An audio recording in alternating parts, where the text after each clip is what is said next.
Okay. So the biological membrane, as I said, is included in all the cell membrane and internal structures. They help in not only for protection, but also they are important for selective permeability,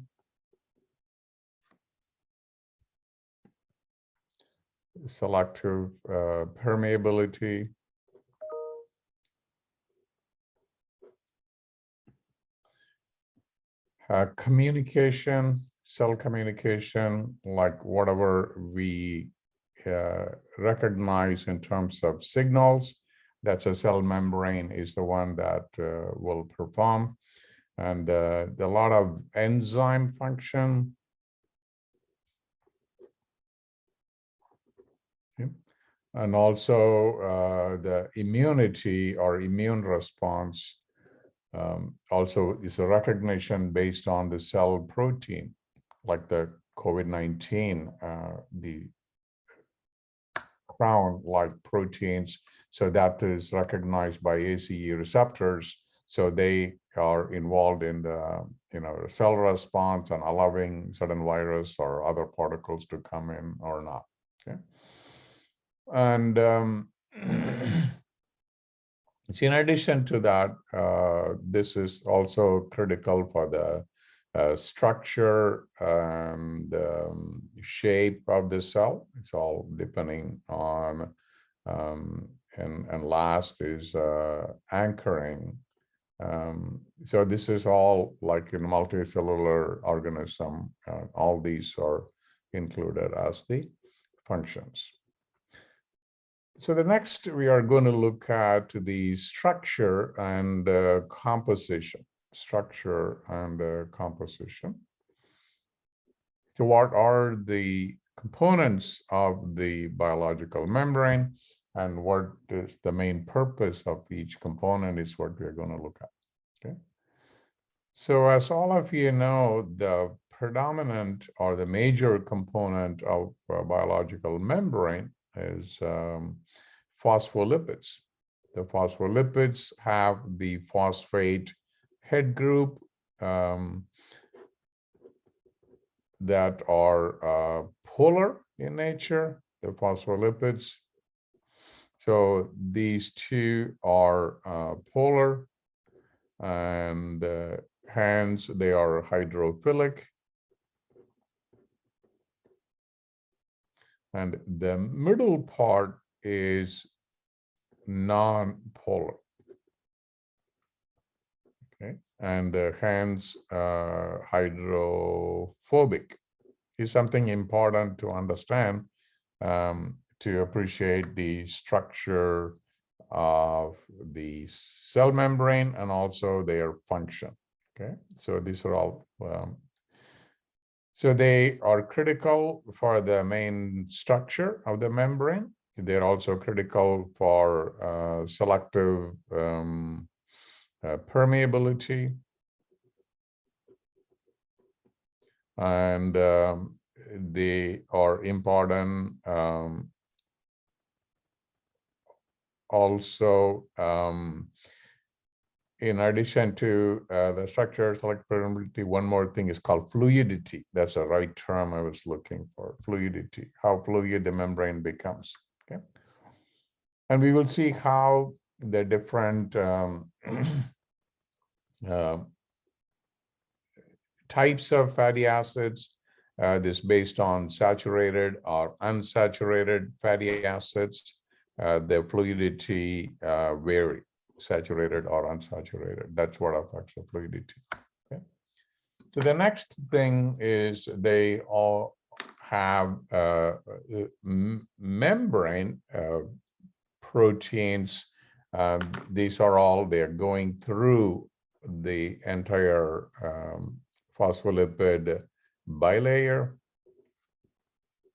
So that is called as an integral protein. Integral protein. So phospholipid, integral protein. And they can function not only for structure to hold the membrane together and anchored, And they're also important for transport function to allow molecules to go through. And they can also act as a receptor to recognize signals coming from outside, or they can function as enzyme. Okay, so they can also be present on the membrane. So if you continue some of these integral proteins, some of them could be like a receptor protein. They will recognize the signal, and they could also be protein that are adjacent to that, and they're partially anchored into it. And so such proteins you call as a peripheral protein. They do not go all the way through the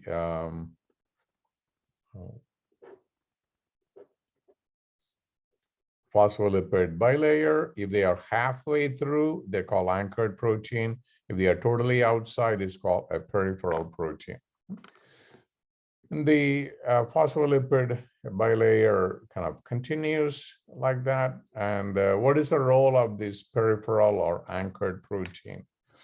So they are also important for structure, and they can be part of the enzyme, but they cannot transport or function as a receptor because they do not go all the way through. Okay. So the next thing that you would find are steroid molecules. So this is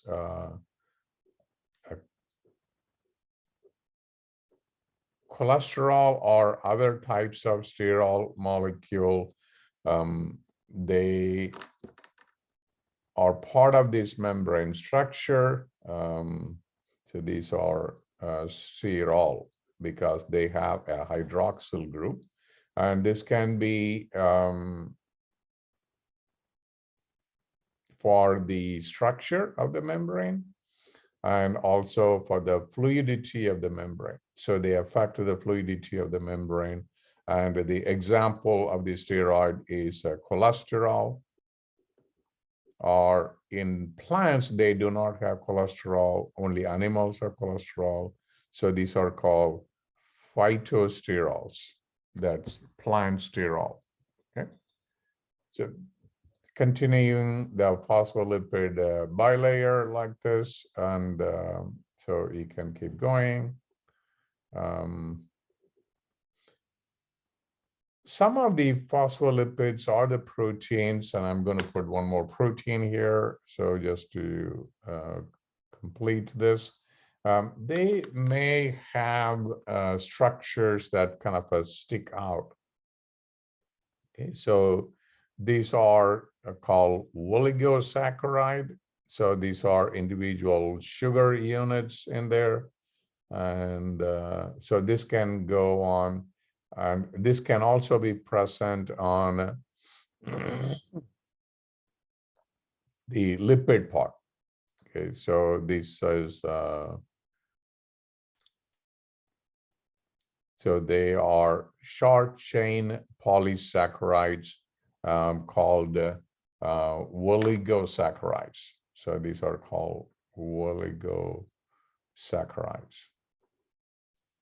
So what is the function of these oligosaccharides? And they are normally present on the exterior part of the membrane, and they are important for cell-to-cell recognition. So that is how a cell that is, coming in contact with this will know, oh, this is a bacterial cell, this is a virus, this is something else. So that is the purpose of this oligosaccharide cell communication. Okay, so that kind of completes the nature of this, and structure, composition, and what is the function of each one of them. And the other thing to understand, the cell membrane is fluid. So it is not rigid, solid, or it's not liquid or gel-like. It's in between that stage called fluid. And they can drift. So the phospholipids can kind of drift at the rate of 2 micrometer per second. So they can just drift like this, but they're also attached to the extracellular matrix, okay, or they are attached to adjacent cells using cell junctions, okay, on the outside. This is on the exterior part that they are attached, okay? So on the inside, so they are attached to the cytoskeleton,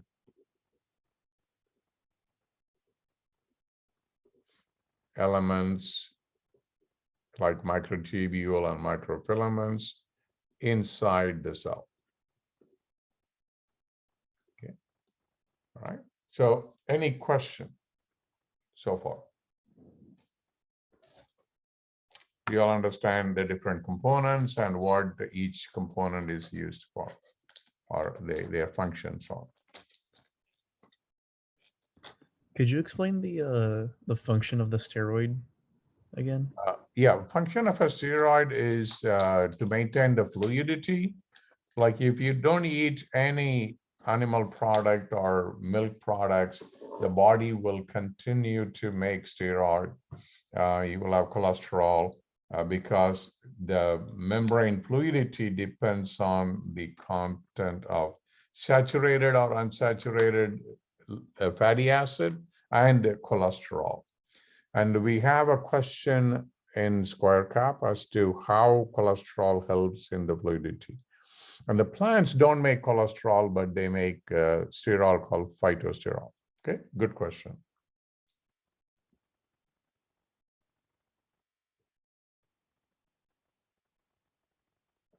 And so let me repeat this again. The membrane fluidity depends on the saturation level,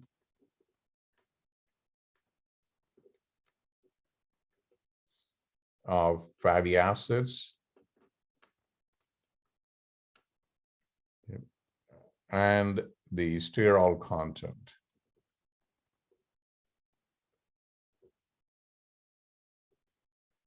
Okay, so hope that helps. Other questions?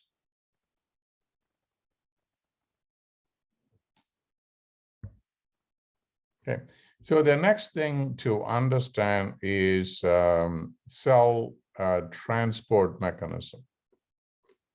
Okay. So cell transport is how things go in and out of the cell is what we're talking about, cell transport.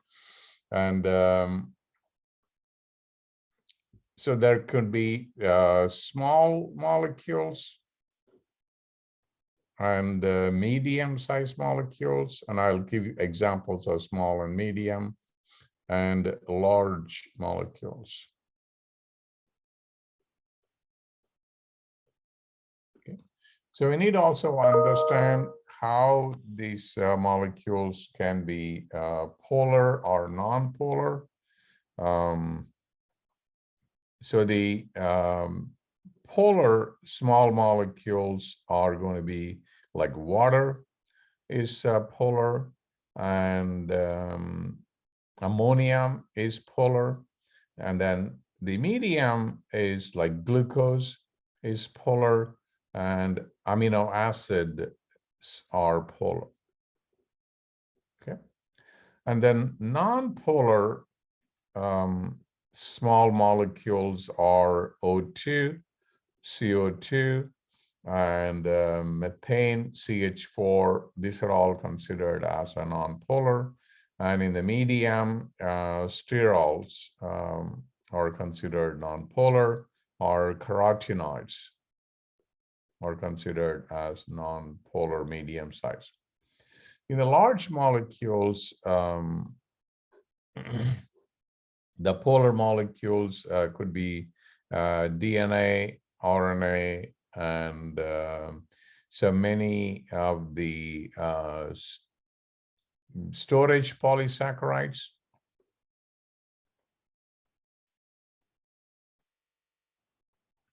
And non-polar could be some membrane protein.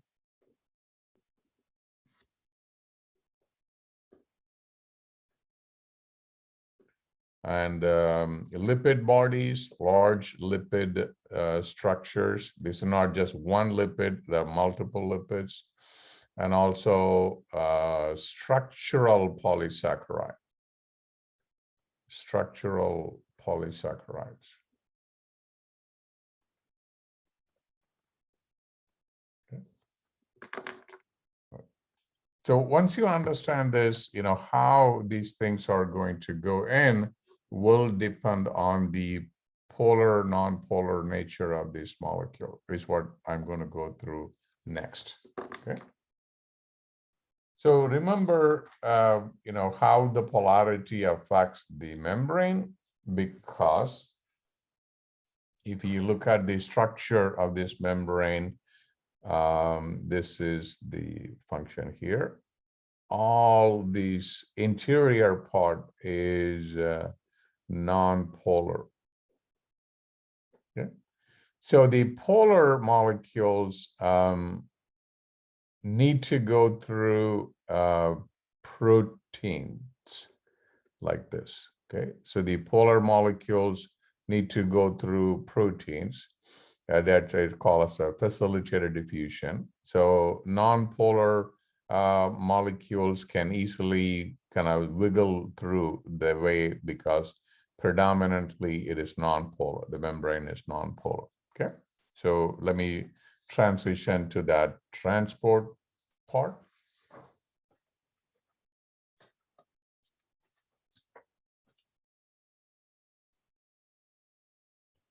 So the cell transport continued. And here I'm going to focus on the mechanisms, cell transport mechanism. And what we are going to focus today is mainly the passive transport. So the passive transport, we saw that in the lab 5 as to, so these are transport of molecules from high to low concentration. It's also called down the concentration gradient. And no energy is needed, like they happen naturally based on the thermodynamics of the situation. Means the way, why do they do that is due to constant movement of molecules. And this is also known as a Brownian movement. And so these molecules, they are in kind of constant vibration, and then they move within the available space. Okay, there are 3 types of passive transport we will look at. One is called simple diffusion. Okay, the simple diffusion is where no proteins involved. No proteins involved. Okay. So this could be the diffusion of small and medium sized non-polar molecules. So the non-polar molecules, I'll give examples here, such as oxygen and CO2. So these are small non-polar molecules. They can easily go through the membrane, and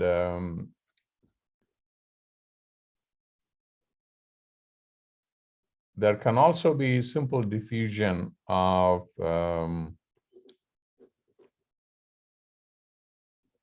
small and medium polar molecules, such as water. This will go through slowly through a membrane,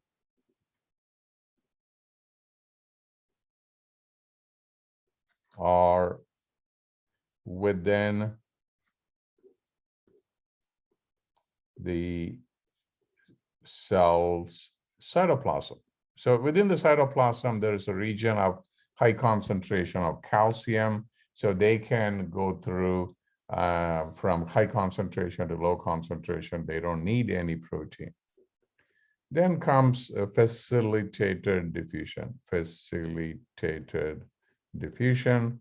So here, transport proteins are involved. They facilitate the movement of molecules. Okay, transport proteins are involved.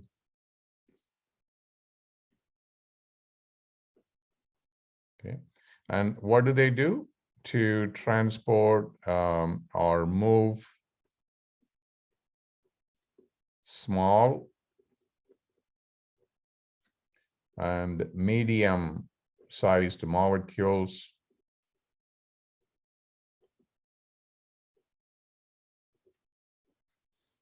from high to low concentration? They don't use energy also from high to low concentration.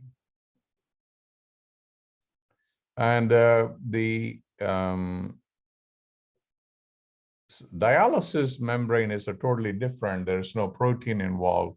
It's simply based on the pore size, so they can go from high to low concentration, and based on the pore size and the size of the molecules. Okay. So there are proteins called as carrier proteins, and ion channels. Okay. So there are different types of these. Some are called uniport. So they allow one solute in one direction.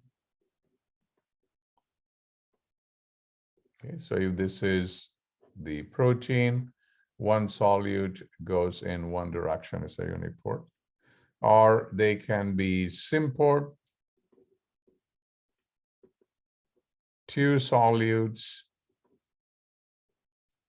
in the same direction. So both are going in one direction, either in or out. Okay. And then the third type is called antiport, where they have two solutes going in opposite direction. Opposite direction. And we will see this type of transport protein can be either passive or active. Passive or active. Okay, so we will see this more examples again when you look at the active transport. Okay, the last but not the least, I'm going to go through osmosis. Okay, osmosis is the movement of water and solutes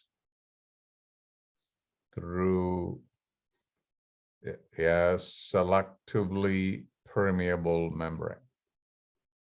Selectively permeable membrane.